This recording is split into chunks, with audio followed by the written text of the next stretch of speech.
Okay. All right. Take it away. Are you ready?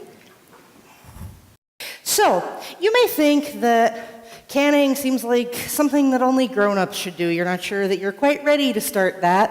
Or maybe it just seems scary. Lots of people are doing it. You're not sure they're being safe about it. But it turns out, actually, it's very easy to can your own food.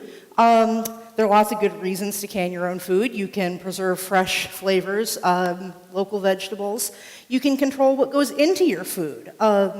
If you're worried about, for instance, BPA and metal can linings, you can can in glass jars, and you don't have that problem. You can control if you have allergies. You can make sure no allergens get into your food. You can make sure if you're making something sweetened that it uses sugar and not corn syrup.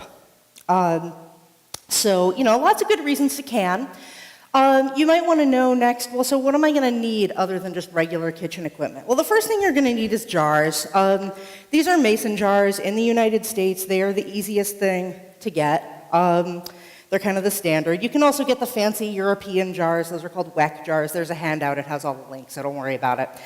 But mason jars are the standard. So you're going to need jars. You're going to need lids. Mason jars come with one lid. This is a disposable metal lid, and you can see that the used lid has a groove in it. These are not designed to be reusable, but you also can get plastic lids that are reusable, and they have a little ring, rubber ring for the seal. So you're going to need those. You're also going to need a pot, whether you need a pressure cooker for canning vegetables or just a water bath for canning fruits and other high-acid foods. We'll get a little more about that later. You need a jar lifter, helps you lift your jars out of boiling water without burning yourself. And you need a canning funnel. Basically, that helps you to get your stuff in the jar without spilling it everywhere. So that's a jar rack. You don't want your jars sitting right on the bottom of the pot. They can crack from the heat, and you also want the water to circulate underneath them.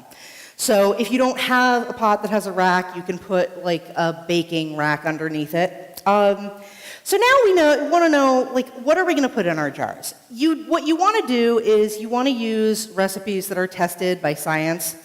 The National Center for Home Food Preservation has updated a lot of older recipes, and they have times, processing times, and just general instructions, so that's really good.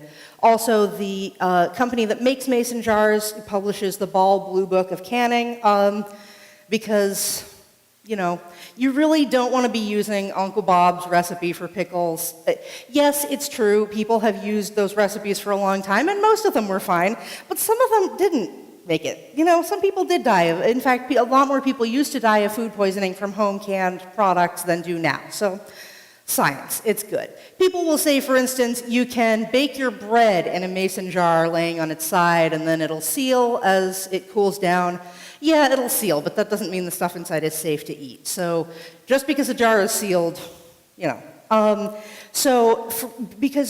high-acid foods, again, that's fruits, pickles, tomatoes, if you add a little bit of lemon juice or citric acid, you can just use a water bath. The processing times, the National Center for Home Food Preservation will tell you it's anywhere from 10 minutes to 40 minutes. That will kill any molds, yeasts, things like that, but it doesn't kill botulism. So for low-acid things, because the acid in the high-acid foods, the acid kills the botulism. In your low-acid things like vegetables, tomato sauces that include things other than just tomatoes, you have to put those in a pressure cooker because that's the only way botulism spores can survive boiling water temperatures. You have to get them a little bit, like 10 to 20 degrees hotter than boiling water. So that's when you'd need a pressure cooker, which is more of an investment, but if you want to can things, that's what you have to do. So, where am I here? There are a few things, by the way. It's a quote from the National Center for Home Food Preservation. There are no properly tested home canning processes we know to recommend for canning pestos, thickened stews or soups, creamed soups, pumpkin, or other vegetable butters. So there are some things you can't can at home at all. So that's basically it. You're just going to put your food in the jars and process it according to the instructions. And then you're going to build a bigger pantry because soon it's going to be next year and there's going to be fresh vegetables and you're going to want to can them. So, Thank you, and happy canning.